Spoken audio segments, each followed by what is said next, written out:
हबीब अल्लाह सल्लल्लाहु तआला अलैहि वसल्लम। इमामुल कलाम कलामुल इमाम के दो शेर पेश करता हूँ, सुनेंगे आप लोग। बिल्कुल तरोताजा है ना, नींद का खुमार तो नहीं है? बोलिए बाबू। नहीं, ये सड़क आओ, सड़क आओ, आ जाओ करीब आ जाओ। ए बाबू जरा पीछे सामने आ जाओ, पीछे जो बैठे हो उजाले में काहे उंगली दिखा रहे हो या किसको उंगली दिखा रहे हो? आओ ना सामने, आ जाओगे मुझसे करीब होगे तो और अच्छा नहीं लगेगा। आ जाओ, उठ के आ जाओ, उठ के आ जाओ।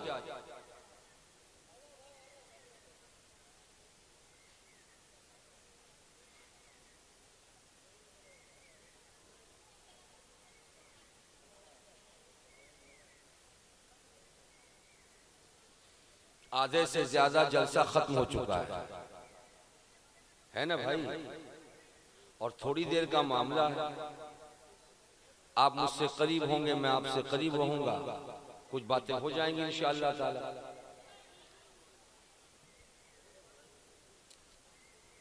जबरदस्ती खाना किसी को नहीं खिलाना चाहिए, वरना बदहजमी होती है। तो जो लोग इधर उधर मुंतशिर हैं उनको बुला के लाने का मतलब है जबरदस्ती करना। इसलिए उनको बगैर टच किए जो मौजूद हैं उन्हीं को अपना मुखातब किया बनाया जाए और उन्हीं के सामने बातें रखी जाए। माइक ऑपरेटर भाई, जो मैं शुरू किया था बिल्कुल ठीक था, बाद में पता नहीं कुछ कर दिया आपने, वो इको भी बढ़ गया और घों घों करने लगा। जैसे था बिल्कुल, मैं जैसे शुरू किया था वो आवाज बिल्कुल ठीक थी। इको कम कीजिए, ये आवाज जो टकरा रही है ना टकराए। माइक साउंड बहुत उम्दा है, इको कम कीजिए। इमामुल कलाम कलामुल इमाम के दो शेर लिखते हैं आला हजरत। लिहद में इश्क़ रुखे शह का दाग लेके चले, लिहद में इश्क़ रुखे शह का दाग लेके चले। अंधेरी रात सुनी थी चिराग लेके चले, अंधेरी रात सुनी थी चिराग लेके चले। और या रसूल अल्लाह तेरे गुलामों का नक्शे कदम है राहे वफा, तेरे गुलामों का नक्शे कदम है राहे वफा। वो क्या बहक सके जो ये सुराग लेके चले, वो क्या बहक सके जो ये सुराग लेके चले। मुअज़्ज़ज़ सामईन, काबिल कद्र अज़ीज़ाने मिल्लत इस्लामिया, हुजूर मुहसिने मिल्लत आज दुनियाए सुन्नियत के लिए मोहताजे तारुफ नहीं है। उनको सिर्फ पांच कूड़ा नहीं जानता, सिर्फ मेचेदा वाले नहीं जानते, सिर्फ डेबरा और असाड़ी वाले नहीं जानते, बल्कि अल्हम्दुलिल्लाह पूरे मगरिबी बंगाल में जहां जहां तक सुन्नियत का झंडा लहराता नजर आ रहा है, वहां वहां तक मोहसिने मिल्लत को जानने और पहचानने वाले नजर आ रहे हैं। क्यों? मोहसिने मिल्लत ने कौन सा ऐसा काम किया जिसकी बुनियाद पर आज पूरा इलाका, पूरा सूबा, पूरी रियासत उन्हें आज अपना आइडियल तसव्वुर कर रही है, उन्हें पहचानती भी है, जानती भी है, मानती भी है। तो जवाब मिलेगा अगर दुनिया में रह करके उन्होंने अपने लिए कुछ किया होता तो हजारों ऐसे लोग वेस्ट बंगाल से मर चुके जिन्होंने अपने लिए कुछ किया, उनको जाते देर नहीं और दुनिया वालों को भुलाते देर नहीं। लेकिन मोहसिने मिल्लत ने अपने दिल में इश्क रसूल का एक शमा रोशन किया और उस शमा की रोशनी जब फैली तो दुनिया सुन्नियत को अपनी तरफ माइलो मबजूल करती नजर आई। जो भी देखता मोहसिने मिल्लत को अपनी तरफ माइल देखता तो खुद ब खुद मोहसिने मिल्लत से वो करीब होता नजर आता। उस शम्ए इश्क़े रिसालत को मोहसिने मिल्लत ने अगर दुनिया वालों के सामने पेश किया है तो वो शम्ए इश्क़े रिसालत मोहसिने मिल्लत के हाथों में दिया किसने? आज अगर किसी की जेब में 200 रुपए होते हैं तो 200 रुपए बाजार में जाके खर्च करता है। लेकिन सवाल ये पैदा होता है कि 200 रुपए तुमने पाए कहां से? अगर तुम कमा के लाए हो तो बताओ, तुम्हारे अब्बा ने दिया है तो बताओ, तुम्हारी अम्मी ने दिया है तो बताओ। तो अगर कमाने वाला होगा तो कहेगा कि मैं मजदूरी किया तो मुझको मिले, और अगर कमाने वाला नहीं होगा तो ये कहेगा मेरे बाबा ने दिया या मेरी माँ ने दिया। जब मेरी जेब में ये रुपए आ गए तो मैंने इसको खर्च करना शुरू कर दिया। अगर इस तमसील को आपने समझ लिया है तो सखावत हुसैन बरकाती को कह लेने दो। हुजूर मोहसिने मिल्लत ने इस पांच कूड़ा की सुनहरी वादी में जब आंखें खोली थी तो इन्होंने एक ख्वाब देखा था, और वो ख्वाब इश्क़ रसूल में मस्त होने का ख्वाब, वो ख्वाब नबी की मोहब्बत में गर्क होने का ख्वाब, वो ख्वाब मुस्तफ़ा जाने रहमत की मोहब्बत में अपने आप को सरशार कर देने का ख्वाब, वो ख्वाब अकीदत मुस्तफ़ा की दबी चादर ओढ़ लेने का ख्वाब, वो ख्वाब मोहब्बत नबी की चादर की खुशबू दुनिया वालों के सामने फैला देने का ख्वाब, वो ख्वाब इश्क़ रसूल की सरमस्ती में खुद को और अपने मुरीदों को झुमाने का ख्वाब, वो ख्वाब इस इलाके से बदअकीदगी का खात्मा करके मोहब्बत रसूल के चिराग को जला देने का ख्वाब। और जब बंदा कोई ख्वाब देखता है और ख्वाब में अगर अच्छाई रहती है तो दिन रात वो कोशिश करता है कि मेरे ख्वाब की ताबीर अच्छी हो, मेरे ख्वाब का नतीजा अच्छा हो। ऐसा ख्वाब, निराला ख्वाब, प्यारा ख्वाब जब मोहसिने मिल्लत ने देखा था तो उस ख्वाब की ताबीर को दुनिया वालों ने देखा कि मोहसिने मिल्लत का ख्वाब एक दिन सच्चा साबित होता हुआ नजर आया कि जिस दिन सरकार सैयदी मुजाहिद मिल्लत अलैहि रहमत व रिज़वान ने हुजूर मोहसिने मिल्लत को अपने दामन में जगह अता किया और अपना मुरीद और अपना खलीफा बनाया। उस दिन एक मुरीद अपने पीर के चेहरे को देख रहा था कि मेरा पीर मुझे क्या देता है। तो एक पीर सरकार मुजाहिद मिल्लत ने जब अपने मुरीद खास को अता किया तो मुरीद पूछ रहा था मेरे सरकार ये दौलत कहां से लाया आपने? तो मुजाहिद मिल्लत कह रहे थे ये दौलत बरेली शरीफ से मैंने आला हजरत की बारगाह से लिया था। और आला हजरत की बारगाह में ये दौलत कहां से आई थी? तो जवाब मिल रहा था मारहरा मुत्तहरा से ये दौलत मिल रही थी। और मारहरा मुत्तहरा में सरकार सैयदी आले रसूल अहमदी मियां अलैहि रहमत रिज़वान की बारगाह में जब जाके सवाल किया गया ये दौलत कहां से आ रही थी तो उनका इशारा था हिंदुस्तान की राजधानी सरकार गरीब नवाज का आशियाना, गरीब नवाज की बारगाह अजमेर मुकद्दस से ये दौलत आई है। और जब गरीब नवाज से मैंने पूछा था तो गरीब नवाज ने कहा था ये दौलत दुनिया के किसी भी इंसान की दी हुई दौलत नहीं है, मैं जिस नबी का बेटा हूँ, मेरा नाना मुस्तफा है, मदीनतुल मुनव्वरा से मेरे सरकार ने अता किया है। आला हजरत का कलम उठता है, आला हजरत लिखते हैं वाह क्या जूदो करम है, शहे पता तेरा नहीं सुनता ही नहीं मांगने वाला तेरा।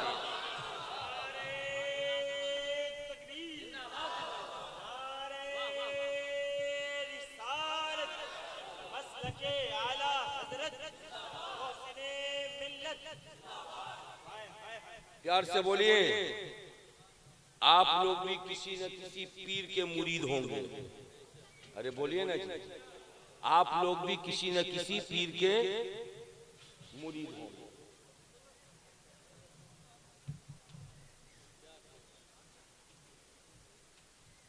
ऐसे सुनते कम है, डिस्टर्ब ज्यादा करते हैं। आप लोग भी किसी न किसी पीर के, बोलिए ना। देखिए भाई, आप लोगों में भी किसी को उठना हो तो उठ के चला जाए, बीच में ना उठे। बाबू जाएगा, बोलो जाना है, अगर जाना हो तो चलो, पैर संभाल के बैठ जाओ। अभी तेरा बचपना है, तेरी जवानी आएगी, बुढ़ापा आएगा। अभी से पैर फैला के बैठने लगा तो बुढ़ापे में क्या करेगा? बोलो ना। ये अपनी अम्मा को डांटता होगा, ये घर में जब दीवार पे टेक लगा के बैठता होगा तो अम्मा बोलती है कि बेटा टेक छोड़ के बैठ, तो आंख दिखाता होगा माँ। बचपने में जैसा सीखोगे घर के अंदर, बाहर जाके वैसा ही करोगे। तवज्जो से कीजिए जनाब, आप तो मगरिब के बाद से ऐलान कर रहे हैं ना, बहुत ज्यादा थक गए होंगे। तो मैं कहना ये चाह रहा हूँ कि आप लोग भी किसी न किसी पीर के मुरीद, आपको भी अपने पीर से कुछ चाहिए। और मुरीद होने वालों का नजरिया अलग अलग। कोई सोचता कि मुरीद हो जाओ, पीर साहब तावीज देंगे, कारोबार बढ़ जाएगा। कोई सोचता है कि पीर साहब से मुरीद हो जाओ, पीर साहब जब दुआ कर देंगे तो मेरी बिल्डिंग बन जाएगी। और कोई सोचता है कि पीर साहब से मुरीद हो जाओ, मेरे दुश्मन बहुत हैं, पीर साहब जब दुआ करेंगे तो सारे दुश्मन दोस्त बन जाएंगे। ये नजरिया अलग अलग आपका भी होता, मेरा भी होता, इनका भी होता, उनका भी होता है। लेकिन मोशी ने मिल्लत से पूछो कि आपने जब अपने पीर का दामन पकड़ा था तो आपका नजरिया क्या था? झूम के बोलिए, मचल के बोलिए। हजरात, जिस बर्तन में जो होता है बर्तन से वही गिरता है। लोटे में दूध डालो तो टोटी से दूध निकलेगा, लोटे में पानी डाल के रखो तो टोटी से पानी निकलेगा, और लोटे में अगर शहद रखो तो टोटी से शहद है ना बाबू। दूध रख के पानी चाहो तो नहीं मिलेगा, पानी रख के दूध चाहो तो नहीं मिलेगा। नजरिया अपना अपना, और जिसका जैसा नजरिया होता है उसको वैसा ही मिलता है। और आप लोगों में बहुत सारे लोग होंगे ऐसे जो कलकत्ता जाते आते होंगे। अरे बोलिए ना, कुछ लोग कलकत्ता में रहते भी होंगे। जुमे के दिन जब आप किसी मस्जिद में जुमे की नमाज पढ़ने जाते हैं तो अपनी बॉडी से ज्यादा आप चप्पल की फिक्र करते हैं, है या नहीं? चप्पल की फिक्र करते हैं। खुद रहते हैं पीछे और मस्जिद के सफ के सामने में जो डब्बा बना हुआ चप्पल वहां रखते हैं। लेकिन चप्पल चोर भी आपसे ज्यादा चालाक है। वो आपके साथ मस्जिद में एंट्री लेता है, बाज़ाब्ता वजू बनाता है, फर्ज नमाज आपके साथ पढ़ता है। उसके बाद फर्ज नमाज से फारिग होकर जैसे ही लोग सुन्नत पढ़ने खड़े होते हैं तो वो अंगड़ाई लेता है, चारों तरफ देख लेता है कि हाँ सब लोग अब सुन्नत में खड़े हो गए। तब उठता है तो चॉइस करता कौन सी चप्पल उठाऊं, कौन सी चप्पल उठाऊं। चप्पल उठाता, उठा के 1 2 3। हजरात, 2 नजरिया कायम हो गया। एक बंदा गया नमाज पढ़ने, उसको नमाज की दौलत मिली, मस्जिद अल्लाह का घर, और उसी घर में एक बंदा गया चप्पल चुराना तो उसको चप्पल भी मिली। परवरदिगार, तेरा करिश्मा अजब है। नमाजी नमाज की दौलत लेने गया, नमाज की दौलत मिली, और चप्पल वाला चप्पल लेने गया तो उसको चप्पल भी मिली। तो जिसकी जैसी नीयत है वैसा उसको मिलता नजर आ रहा है, वैसा उसको मिलता नजर आ रहा है।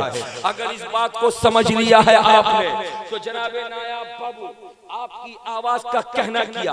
आप जब सुरीली आवाज से अपने पार्टनर हजरत नाज़िर हुसैन मंजर के साथ आप जब सुर से सुर मिला के पढ़ते हैं तो आपकी आवाज जब गूंजती है तो अपने लोगों के दिलों तक पहुंचती है आवाज, तो मोहब्बत से दुआएं मिलती हैं। और नबी के गुस्ताख का भी दिल है, उसके दिल तक जब आवाज पहुंचती है तो उसके दिल को चोट पहुंचती है। देखिए नात एक ही है, किसी के दिल को चोट पहुंच रही है और किसी के दिल को आराम मिल रहा है।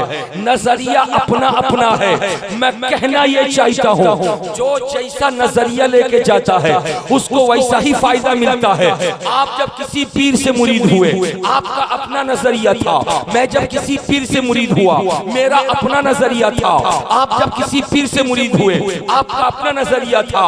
लेकिन आओ चलो जरा सा हम देखें, जिस वक्त मेरे गरीब नवाज सरकार उस्मान हारूनी से मुरीद हुए होंगे, उस वक्त गरीब नवाज का नजरिया क्या रहा होगा। जिस वक्त हुजूर कुतुबुद्दीन बख्तियार काकी सरकार गरीब नवाज से मुरीद हुए होंगे, उस वक्त सरकार गरीब नवाज के सरकार कुतुबुद्दीन बख्तियार काकी का नजरिया कैसा रहा होगा। जिस वक्त हुजूर फरीदुद्दीन गंजे शकर सरकार कुतुबुद्दीन बख्तियार काकी से मुरीद हुए होंगे, तो खुद हजरत गंजे शकर का नजरिया कैसा रहा होगा। जिस वक्त हुजूर महबूब इलाही गंजे शकर से मुरीद हुए होंगे तो महबूब इलाही का नजरिया क्या रहा होगा। जिस वक्त सिराजुद्दीन अखी आईना हिंद हुजूर महबूब इलाही से मुरीद हुए होंगे तो सिराजुद्दीन अखी आईना हिंद का नजरिया क्या रहा होगा। और जिस वक्त हुजूर अलाउल हक पंडवी मुरीद हुए होंगे सिराजुद्दीन अखी आईना हिंद से, तो हुजूर अलाउल हक पंडवी का नजरिया क्या रहा होगा। और जिस वक्त हुजूर मखदूम समदानी कछौचा मुकद्दसा के शहंशाह हुजूर अलाउल हक से मुरीद हुए होंगे तो उस वक्त उनका नजरिया क्या रहा होगा। और जिस वक्त बरेली के आका सरकार सरकार आला हजरत सरकार सैयदी आले रसूल से मुरीद हुए होंगे, उस वक्त उनका नजरिया क्या रहा होगा।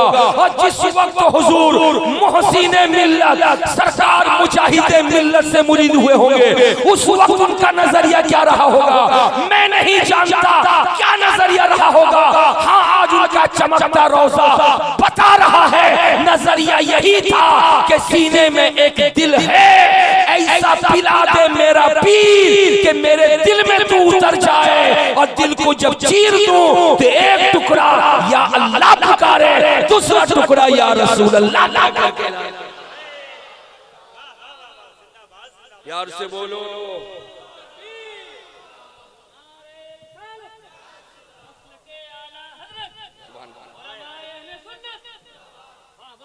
नारा तो लगा ही सकते हैं आप लोग, तो कोई एक आदमी नारा लगाए ना, आए एक आदमी नारा लगा लीजिए, कोई बंदा खड़े खड़े खड़े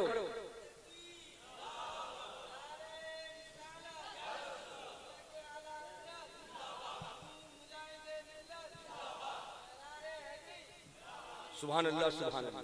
तो नजरिया अपना अपना है।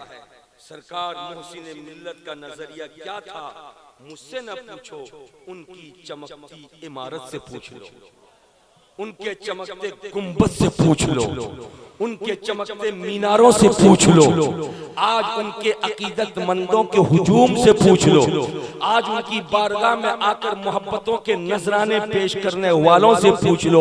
वो बता देंगे दुनियादार जो होता है उसकी चाहत दुनिया होती है, और जो दीनदार और मजहबी होता है उसकी चाहत इश्क़ रसूल की दौलत होती है, मोहब्बत नबी की दौलत होती है। दिल को दिल नहीं रहने देते, बल्कि दिल को इश्क़ रसूल का मदीना बना देते। अगर आप इजाजत दे दें तो मैं एक शेर आपको सुनाता हूं। अरे बोलिए ना भाई, प्यार से बोलिए। दो पार्टनर में से एक पार्टनर ने नजराना दिया, दूसरा पार्टनर इंतजार में बैठा कि मैं कब दूंगा, तो इसलिए मैं एक शेर पढ़ता हूं ताकि वो पार्टनर भी उड़ जाए। अरे सुनाऊं आपको, प्यार से बोले ना सुभान अल्लाह। ये शेर सुनिए और हुजूर नज़ीर मिल्लत की चाहत देखिए। प्यार से बोले सुभान अल्लाह। मौलाना अता साहब सुनिए, आप तो बहुत अच्छा पढ़ते हैं, आप तो इन दोनों से भी अच्छा पढ़ते हैं, मगर आज आपने पढ़ा नहीं। एक जिस्म हमारा है, एक जिस्म हमारा है, जिस्म में सीना है। अरे बोलिए साथ से दो भैया, प्यार से बोलो। एक जिस्म हमारा है, जिस्म में सीना है, जिस्म में सीना है, सीने में एक दिल है और दिल में मदीना है। अरे भाई बोलिए बोलिए जरा बोलिए। आप लोग सोचते हैं कि बोलेंगे तो पैसा देना पड़ेगा। अरे पैसा नहीं चाहिए, आप बोलिए कम से कम, बोलिए प्यार से बोलिए सुभान अल्लाह। अरे बोलिए। अरे आप लोग किस दिन बोलोगे? आप लोग किस दिन बोलोगे? अभी छोटी उम्र, आप लोग बोलो प्यार से सुभान अल्लाह। फिर से पढ़ता हूँ सुनिए। एक जिस्म हमारा है, बोलिए ना। अरे क्या बात। एक जिस्म हमारा है, जिस्म में सीना है। एक जिस्म हमारा है, जिस्म में सीना है, जिस्म में सीना है, सीना में एक दिल है और दिल में मदीना है। जिस्म में सीना है। हर इंसान के सीने में दिल होता है, मगर हर दिल ऐसा नहीं होता कि उस दिल को इंसान कबूल कर ले। इसलिए कि हजरत इब्राहिम खलीलुल्लाह के जमाने में आने वाला आया था जिसका नाम नमरूद था, उसके सीने में भी दिल था, मगर उसका दिल ऐसा था कि जूते के तले रौंद दिया जाए। जनाबे मूसा के जमाने में कोई आने वाला आया था जिसके सीने में भी एक दिल था, उसका नाम फिरऔन था, मगर फिरऔन का दिल ऐसा नहीं था कि सर का ताज बनाया जाए, बल्कि उसको जूते से रौंद दिया जाए। और 1400 साल पहले मक्की आका मदनी ताजदार अब्दुल्ला के नूरे नजर आमेना के लख्ते जिगर मुस्तफा प्यारे ने मक्के में जब ऐलान किया मैं नबी हूँ, ऐसे में दिल लेके आने वाला अबू जहल दिल लेकर आया, मगर प्यारे नबी सल्लल्लाहु तआला अलैहि वसल्लम की मोहब्बत से उसका दिल जब खाली रहा तो माज़ व मुआविज जैसे दो छोटे छोटे बच्चे खड़े हो गए और मैदान बद्र में अपनी तलवार के नीचे लाकर कत्ल कर दिया। मगर ये दिल था जिसको आपने देखा कदमों तले रौंदा गया, फिरऔन का दिल कदमों तले रौंदा गया, नमरूद का दिल कदमों तले रौंदा गया, अबू जहल का दिल कदमों तले रौंदा गया, उतबा शिबा का दिल कदमों तले रौंदा गया। लेकिन उसी मक्के की वादी में खड़ा होने वाला अबू बकर खड़ा हुआ, उसके दिल का वेलकम किया गया। उमर खड़े हुए, दिल का वेलकम किया गया। उस्मान खड़े हुए, दिल का वेलकम किया गया। अली खड़े हुए, दिल का वेलकम किया गया। और आगे बढ़ो, करबला का ताजदार हुसैन खड़े हुए, दिल का वेलकम किया गया। बगदाद का आका मेरा गौस खड़ा हुआ, दिल का वेलकम किया गया। अजमेर का आका मेरा ख्वाजा खड़ा हुआ, दिल का वेलकम किया गया। बरेली के आला हजरत खड़े हुए, दिल का वेलकम किया गया। टांडा के नजीर मिल्लत खड़े हुए, दिल का वेलकम किया गया। और धामनगर के मुजाहिद मिल्लत खड़े हुए, दिल का वेलकम किया गया। और बांसपुरा के मोहसिन मिल्लत खड़े हो गए, दिल का वेलकम किया गया। नारे तकबीर, नारे रिसालत, उर्से मोहसिने मिल्लत अल्लामा सखावत हुसैन बरकाती। प्यार से बोलिए सुभान अल्लाह, झूम के बोलिए। ये दिल है जिस दिल के बारे में आला हजरत ने लिखा है। अगर आप इजाजत देते तो मैं सुनाऊं आपको। अरे प्यार से बोलिए। आला हजरत लिखते हैं दिल को अगर अपने लिए तड़पाया तो उस तड़प का कोई फायदा नहीं। अगर दिल को तड़पाना हो तो रसूल के इश्क में तड़पाओ। दिल को तड़पाना हो अगर कादरी हो तो गौस के इश्क में तड़पाओ। अगर चिश्ती हो तो ख्वाजा के इश्क में तड़पाओ। अगर हबीबी हो तो मुजाहिद मिल्लत के इश्क में तड़पाओ। अगर रज़वी हो तो आला हजरत के इश्क में तड़पाओ। अगर अशरफी हो तो मखदूम समनानी के इश्क में तड़पाओ। और अगर नजीरी हो हुजूर नजीर मिल्लत के इश्क में तड़पाओ। मोहसिनी हो मोहसिन मिल्लत के इश्क में तड़पाओ। दिल जितना तड़पेगा रब की बारगाह से वो दिल उतना उजला और सफेद होता हुआ नजर आए। प्यार से बोलिए सुभान अल्लाह, झूम के बोलिए माशा अल्लाह। लिखते हैं आला हजरत दिल है वो दिल जो तेरी याद से मामूर रहा। दिल है वो दिल जो तेरी याद से मामूर रहा। और सर है वो सर जो तेरे कदमों पे कुर्बान गया। नेमतें बांटता जिस समत वो ज़ीशान गया। साथ ही मुंशिए रहमत का कलमदार। प्यार से बोलिए सुभान अल्लाह। बात मेरी समझ आ रही है आपको? बोलिए ना भाई, बात समझ आ रही है? मुस्तफ़ा जाने रहमत का प्यार भी एक प्यारा अजीब व गरीब चीज है। हर एक को नहीं मिलता और जिसको मिल जाता है उसको बुलंदी अता कर देता है, उसको बुलंदी अता कर देता है। इसलिए मैं कहना ये चाहता हूँ बड़े खुशनसीब लोग वो होते हैं जो लोग नबी के गुलामों के दर से अपने आप को जोड़ के रखते हैं। जो यहां जुड़ जाता है वो आका के दर से जुड़ जाता है और जो नबी के दर से जुड़ जाता है वो खुदा का प्यारा हो जाता है। और जो इस दर से मेरी मुराद वलियों के दर से जो करीब नहीं होता वो नबी के दर से करीब नहीं होता। और जो नबी के दर से करीब नहीं होता वो खुदा की बारगाह में महबूब नहीं होता। डर रहता है, खौफ रहता है कब उसके कदम में फिसलन पैदा हो जाए और कब वो गिर जाए, मुंह के बल के पेशानी भी फूट जाए, दांत भी टूट जाए, कोई अत्ता पत्ता न हो। अगर बात आपको समझ में आ गई है तो आइए इसी तनाजुर में मैं आपको जनाबे मूसा अलैहिस्सलातो तस्लीम के जमाने में ले जाना चाहूंगा।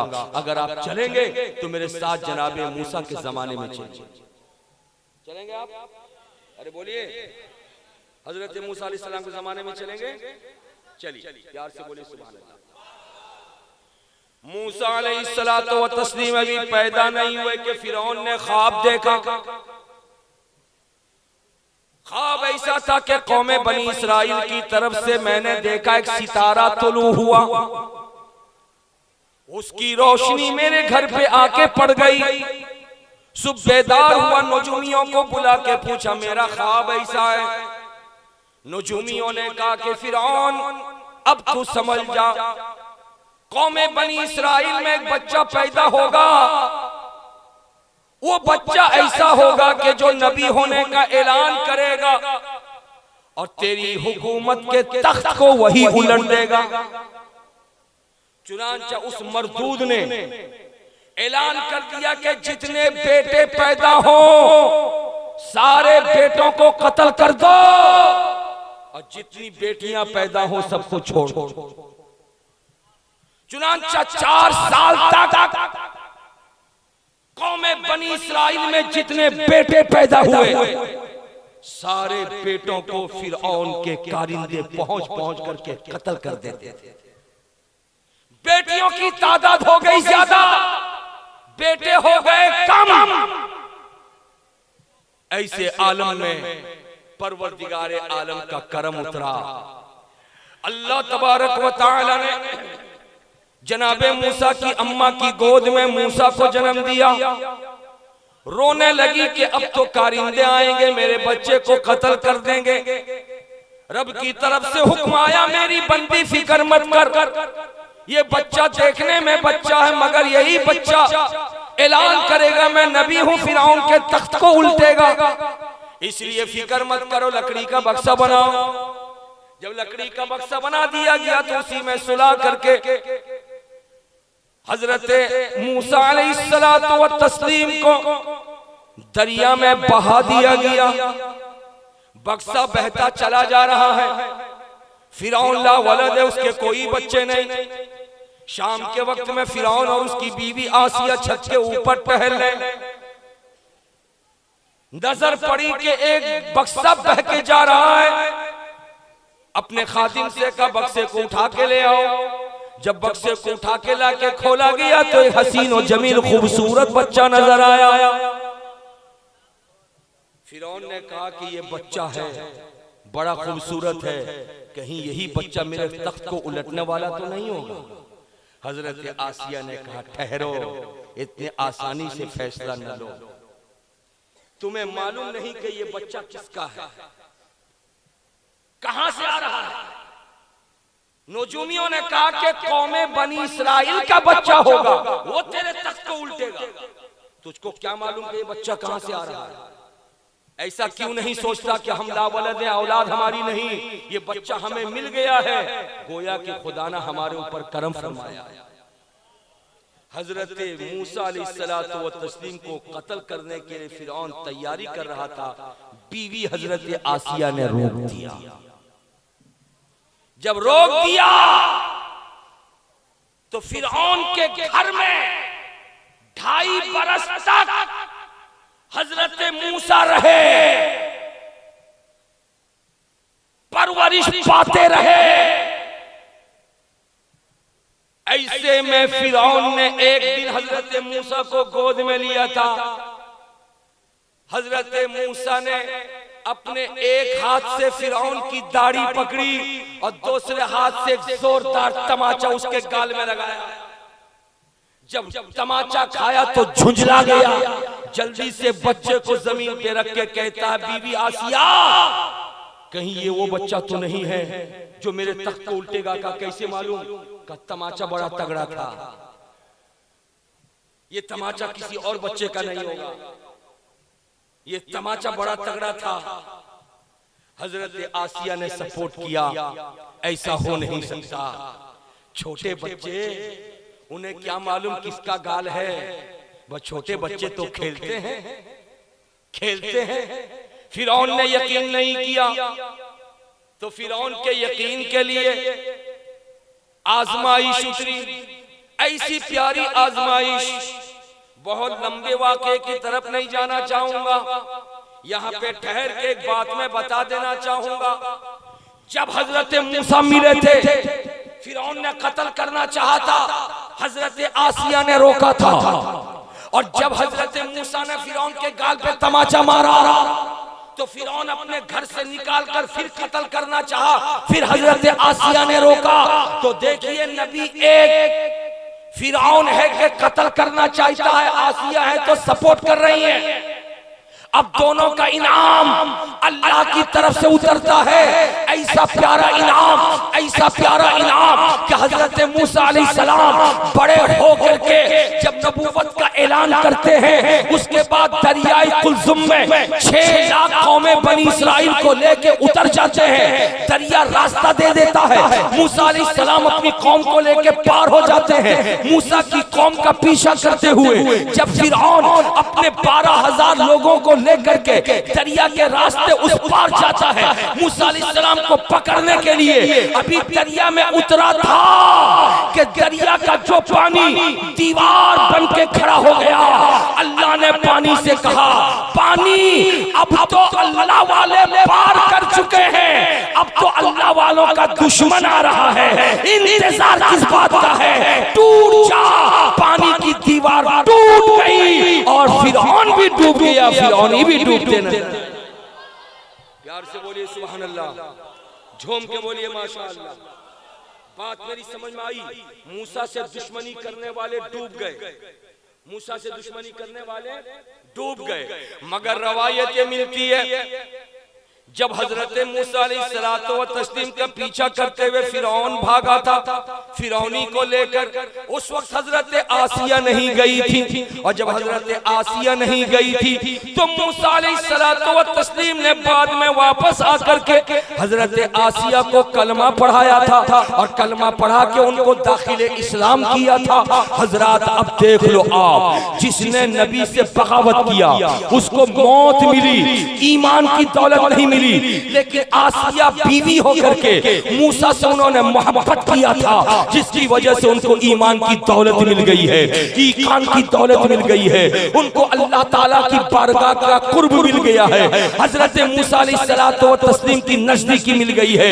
नतीजा ये निकला कि अल्लाह वालों से कोई दुश्मनी करता है तो उसकी दुनिया भी बर्बाद हो जाती है, आखिरत भी बर्बाद हो जाती है, लेकिन अल्लाह वालों से कोई मोहब्बत करता है तो दुनिया भी आबाद हो जाती है, आखिरत भी आबाद हो जाती है।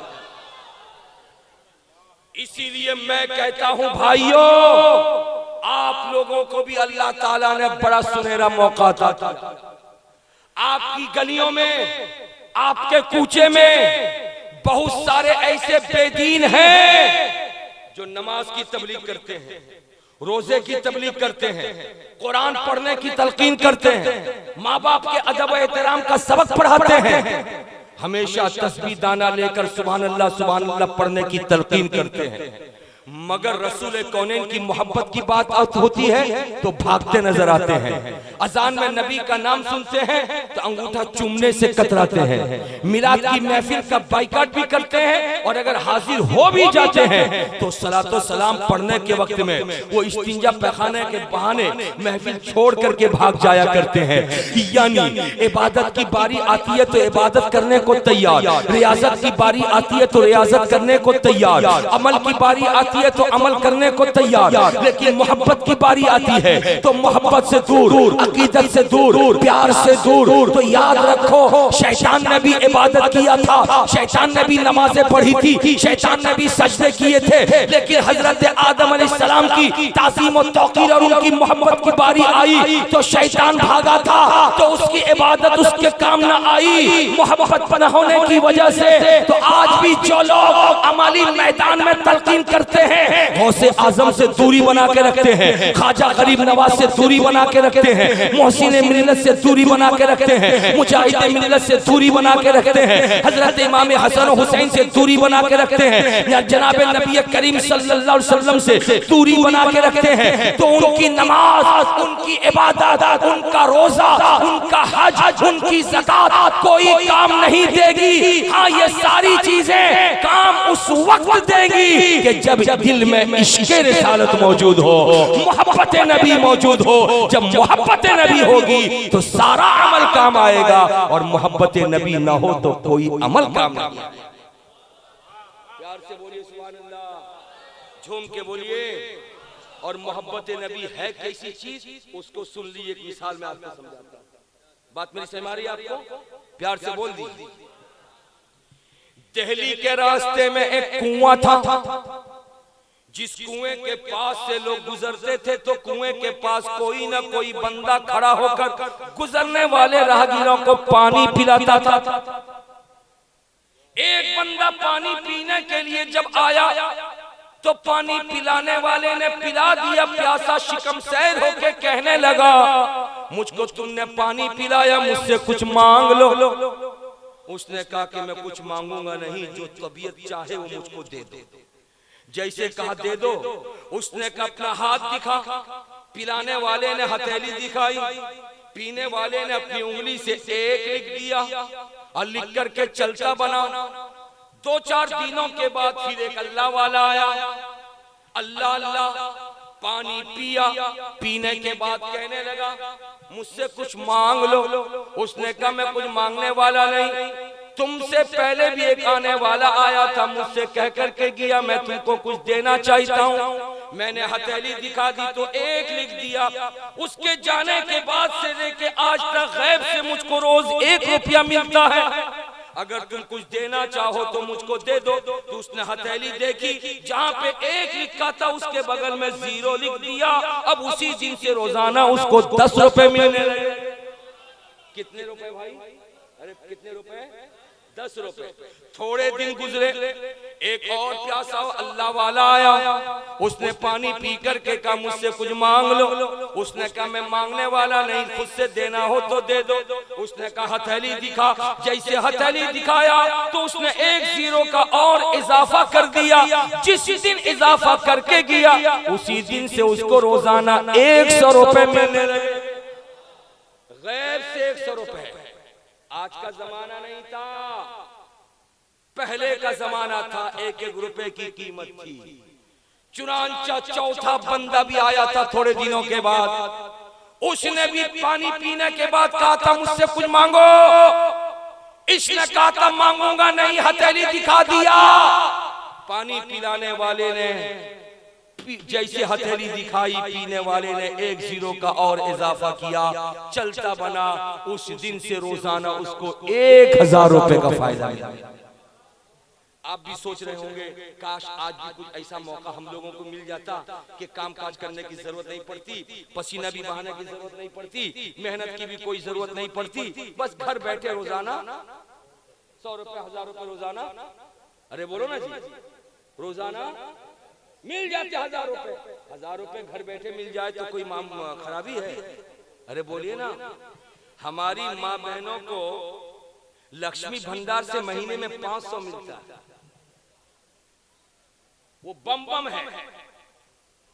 कल तक जो शौहर की थोड़ी बहुत वो खिदमत करती थी, पांव दाबती थी, अब वो ठाठ से आकर के शौहर के पलंग ऊपर बैठती है। अरे भाई पैर दाब दे, कहा है आप खुद दाब लीजिए ना अपना। या अल्लाह, 500 रुपए में बुलबुल।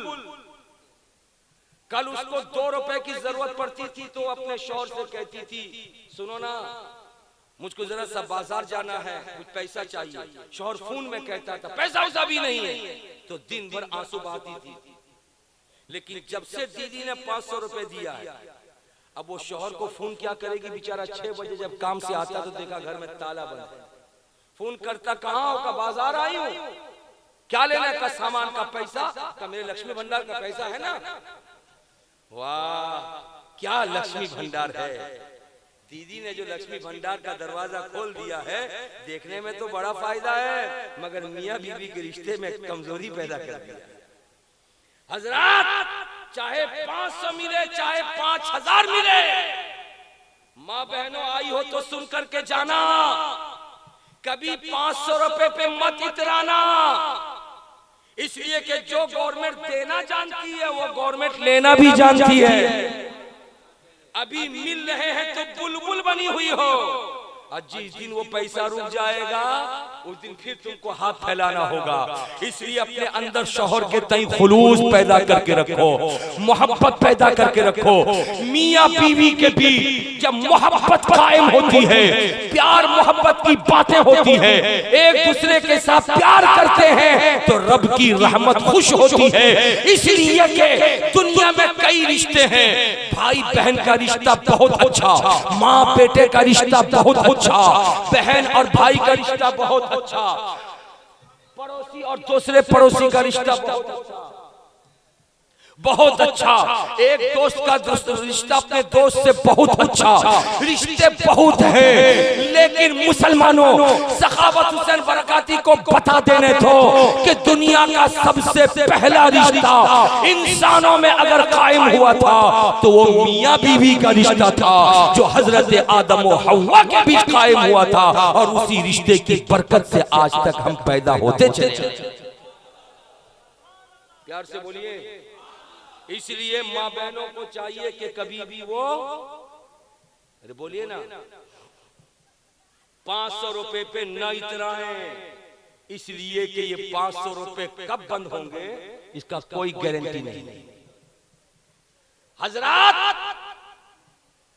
रोजाना 1000 रुपए कमाने वाला मेहनत करता है तब कहीं 1000 रुपए कमा पाता है, लेकिन उस बंदे को तो रोजाना गैब से 1000 रुपए मिल रहे हैं, रोजाना गैब से। जब रोजाना 1000 रुपए मिलना शुरू हो गए तो उसने क्या किया? कामकाज करना बंद कर दिया, पानी पिलाना बंद कर दिया, अब घर पे जाके आराम करने लगा। फिर वो अल्लाह वाला आया जिसने सबसे पहली मर्तबा हथेली पे 1 लिखा था। उसने आकर के देखा कुआं तो है, पानी तो है, मगर पिलाने वाला नहीं।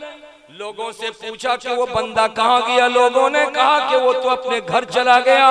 रोजाना 1000 रुपए गैब से मिलते हैं, लिहाजा उसको यहाँ रह के मेहनत की क्या जरूरत। अल्लाह वाला नाराज हुआ और उसने कहा मैं अल्लाह का वली हूँ, मुझको ले चलो उसके पास, मैं उससे पूछूंगा।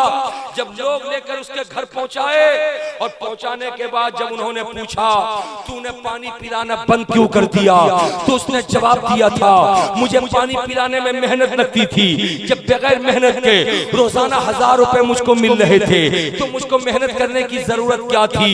तो उस अल्लाह वाले ने एक तारीखी जुमला बताया था और कहा था दिखा तुझको पानी पिलाने का इनाम क्या मिला। और जैसे उसने हथेली दिखाई वही वो बंदा था जिसने सबसे पहली मर्तबा एक लिखा था, उंगली से एक लिखा, नजर नहीं आता एक, मगर एक लिखा गया था। और जैसे एक लिखा था एक मिलना शुरू हुआ था, बाद में किसी ने 0 लिख दिया 10 मिलना शुरू हुआ, फिर बाद में किसी ने 0 लिखा तो 100 मिलना शुरू हुआ, फिर बाद में किसी ने 0 लिखा 1000 मिलना शुरू हुआ। उस अल्लाह वाले ने एक लिखा था जिस उंगली से, उसी उंगली से एक को काट दिया। जैसे एक कट गया वैसे ही दूसरे दिन से उसको अब 1 रुपए भी नहीं मिल रहा। 100 रुपए तो दूर की बात है, 1000 रुपए तो दूर की बात है, 10 रुपए तो बहुत दूर की बात है। आप कहेंगे मौलाना बरकाती बोलो, एक को काटा है अभी तो 3 0 बाकी है ना, कम से कम कुछ मिलना चाहिए। तो मेरी जमात का और मेरी कौम का ये लड़का खड़ा होगा जो स्कूल और कॉलेजों में पढ़ता है, मैथ और मैथ पढ़ता है, हिसाब किताब पढ़ता है, वो अच्छी तरह जानता है कि 0 का फायदा कब मिलेगा, जब 1 मौजूद हो, 1 मौजूद हो, या 2 मौजूद हो, या 3 मौजूद हो। अगर 1 नहीं है तो 1 नहीं हजारों 0 लिख दो, 0 का कोई मकाम नहीं, 0 का कोई वैल्यू नहीं। 0 का वैल्यू तभी होगा जब उसके सामने अदद हो, यानी 1 हो। जिस दिन उसने 1 को काटा, 1 के करते ही तीनों 0 खुद से कट गए, अब 1 रुपए का भी फायदा नहीं मिला। बिला शुबा मुझे कह लेने दीजिए, मैं तंसीर की दुनिया में आपको समझाने के लिए बता रहा हूँ। नमाज, ये रोजे, नमाज ये 0 के मकाम में है, रोजा 0 के मकाम में है, हज 0 के मकाम में है, कुरान की तिलावत 0 के मकाम में है, ज़कात देना 0 के मकाम में है, माँ बाप की खिदमत करना 0 के मकाम में है, जलसा जुलूस करना 0 के मकाम में है, इबादत करना 0 के मकाम में है। लेकिन इनका फायदा तभी मिलता है जब एक यानी सीने में इश्क रिसालत हो, मोहब्बत नबी हो, नबी से प्यार हो, नबी को अपनी तरह न समझा जाए, नबी को बशर न कहा जाए, नूरुन अला नूर समझा जाए। जो मुस्तफा जाने रहमत से प्यार करता है, सच्चा आशिक रसूल बन जाता है, उसी की नमाज का उसको फायदा मिलता है, उसी के रोजे का उसको फायदा मिलता है, उसी के हज और ज़कात का फायदा मिलता है। अब मुझे यहाँ कह लेने दो, हुजूर मोहसिन मिल्लत बिलाशुबा बहुत बड़े नमाजी थे, बिलाशुबा बहुत बड़े रोजेदार थे। दुनिया सोती थी रातों में मेरे मोहसिन कुरान की तिलावत करते थे, इनके सर से लोगों ने अमामे को कभी हटते हुए नहीं देखा, इनकी जबान से कुरान की तिलावत से इनकी जबान को कभी खाली नहीं देखा। रास्ते में चलते हुए दूसरों की मदद किया करते थे, नमाज की पाबंदी करते थे, कुरान की तिलावत तो इतनी अच्छी करते थे कि रास्ता चलने वाला खड़ा होकर कुरान पाक की तिलावत सुना करता था। लेकिन आज इनका गुंबद अगर चमक रहा है, इनका मीनार अगर चमक रहा है, इनका रोजा अगर चमक रहा है, आज आप जैसे लोग मोहब्बतों के नजराने अगर लुटाने के लिए आए हैं, तो इबादत और रियाजत अपनी जगह, मगर सबसे बड़ी दौलत ये थी उनके सीने में इश्क रसूल था, मोहब्बत नबी थी। इसी इश्क रसूल की बुनियाद पर उनकी इबादतें उनके लिए अल्लाह की बारगाह में ऐसी मकबूल हो गई है कि आज बरस गुजर गए, मगर मेरे मोहसिन कल भी जैसे जिंदा थे, आज अपनी कब्र में वैसे ही जिंदा वो जावेद नजर।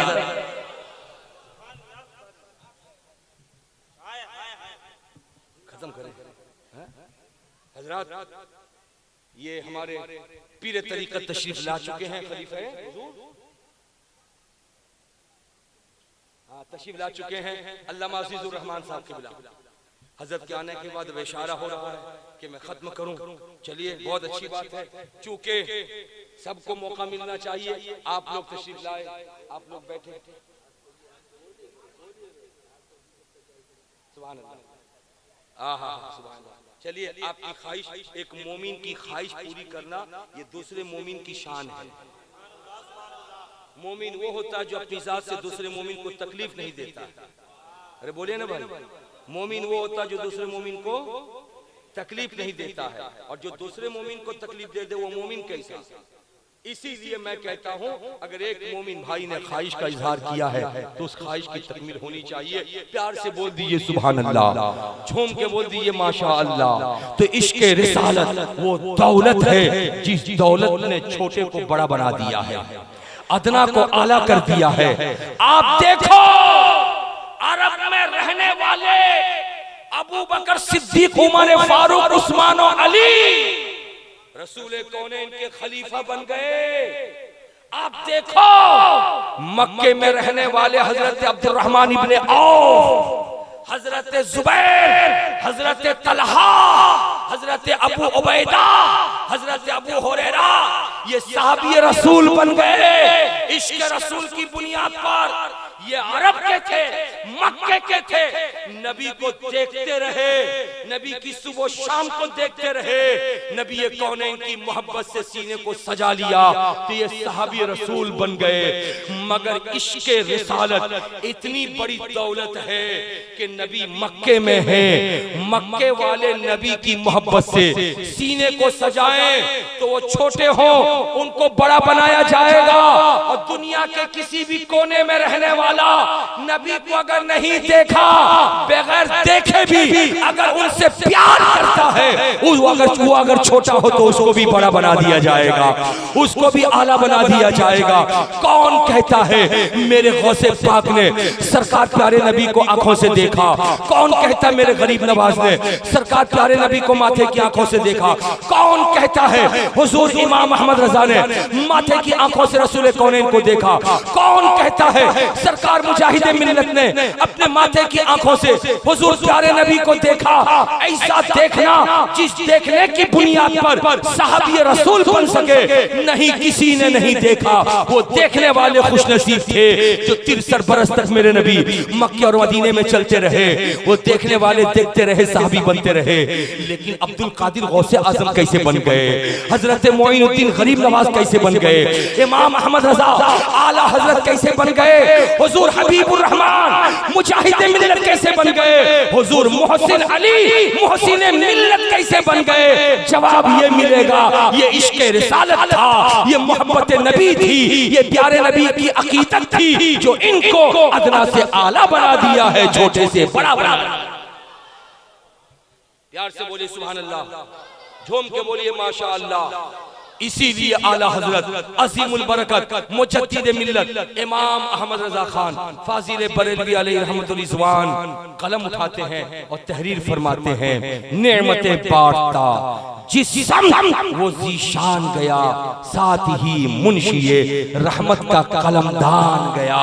मुस्तफा प्यारे नबी तुम्हारी अकीदत ने आज हमें इतना बड़ा बना दिया है, इतना बड़ा बना दिया है कि दुनिया में है तो सुरखरू हैं, कब्र में जाएंगे तो सुरखरू रहेंगे, मैदान महशर में उठेंगे तो सुरखरू। प्यार से बोलिए सुभान अल्लाह, झूम के बोलिए माशा अल्लाह। आखिरी बात बोलूं, उसके बाद तकरीर खत्म करूं। आखिरी बात सुनेगा, आखिरी बात ठीक से बैठो। आखिरी बात सुनिए, मेरे नबी सल्लल्लाहु तआला अलैहि वसल्लम मक्के में कितने साल रहे? 53 बरस, 50 और 3 कितने साल? 53। और मदीने शरीफ में 10 साल। सुभान अल्लाह। मदीने शरीफ में 10 साल। जब मेरे नबी मक्के से मदीना जाने लगे तो नबी के आशिक मक्के में ऐसे थे जो रो रो के कहने लगे, या रसूल अल्लाह, आपके चले जाने के बाद हम मक्के में रह के करेंगे क्या? हमें भूख लगती थी, आपको देख लेते थे, भूख मिट जाती थी। हमें प्यास का गलबा होता था, आपको देख लेते थे, प्यास बुझ जाती थी। मुस्तफा, अब जब आप मदीना चले जाएंगे तो हम मक्के में रहेंगे, भूख मिटाएंगे कैसे, प्यास बुझाएंगे कैसे? तो प्यारे आका फरमाते हैं, अगर तुम मेरे चले जाने के बाद अगर तुम भी मदीना आना चाहो तो अपने अब्बा अम्मा से कह लेना। कोई बीवी वाला शौहर होता, रसूल फरमाते अपनी बीवी से कह देना किसी के बाप होते या किसी के बेटे होते तो उनसे रसूल फरमाते कि अपने घर वालों से कह देना वो आमे तो साथ में लेके तुम भी मदीने चले आना। प्यार से बोलिए ना, झूम के बोलिए, तुम भी मदीने चले आना। आज एक बात सामने आती है कि मेरे गरीब नवाज जब हिंदुस्तान आए अकेले नहीं आए थे, 40 मुरीदों को लेकर आए थे। कितने लोगों को भाई? कितने लोगों को? 40 लोगों को लेकर आए थे और 40 लोग पावरफुल थे। जाहिर है ये 40 लोग मुल्क खुरासान ईरान से आए थे। उनका घर था, उनका संसार था, उनकी जमीन थी, उनकी प्रॉपर्टी थी। अरे बोलिए ना। लेकिन गरीब नवाज से ऐसा इश्क था कि जिधर को गरीब नवाज गए उधर को मुरीदीन गए, जिधर गरीब नवाज गए उधर मुरीदीन गए, जिधर गरीब नवाज गए उधर मुरीद गए। उनको अपने पीर पर भरोसा था, उनको अपने पीर पर एतमाद था, इसलिए कि उनका पीर रब का महबूब था। और जब रब का महबूब कोई बन जाता है तो उसके दामन को पकड़ने वाला भी रब का महबूब बन जाता है। हजरात मुझे कह लेने दीजिए, मुस्तफा जाने रहमत के अदना गुलाम सरकार गरीब नवाज जब आए थे भारत तो 40 लोग गरीब नवाज के दामन को पकड़ के आए। इस भारत की जमीन ने गरीब नवाज को भी कबूल किया और उनके मुरीदीन को भी कबूल किया। चुनांचा भारत में ही गरीब नवाज का भी मजार है और उनके उन मुरीदों का भी मजार है। लेकिन मुस्तफा जाने रहमत प्यारे नबी सल्लल्लाहु अलैहि वसल्लम जब मक्के से तशरीफ ले गए मदीना तो जो सहाबा रसूल को बगैर देखे चैन से नहीं रहते, वो सहाबी अपने अब्बा से कहते अब्बा आप चलोगे मदीने, मैं जा रहा हूँ। मुस्तफा चले गए। अपनी बीवी से कहते मेरी प्यारी बीवी आप चलोगी मदीने, मेरे मुस्तफा गए, मैं भी जा रहा हूँ। अपने बेटे से कहते मेरा प्यारा प्यारा बेटा मुस्तफा मदीने गए, मैं भी मदीने जा रहा हूँ, तुम चलोगे। तो रवायत ये मिलती है कि बहुत सारी ऐसी औरतें थी जो माँ बन के कहती थी बेटा मैं नहीं जाने वाली तू जा, बीवी बन के कहती मैं नहीं जाने वाली तू जा।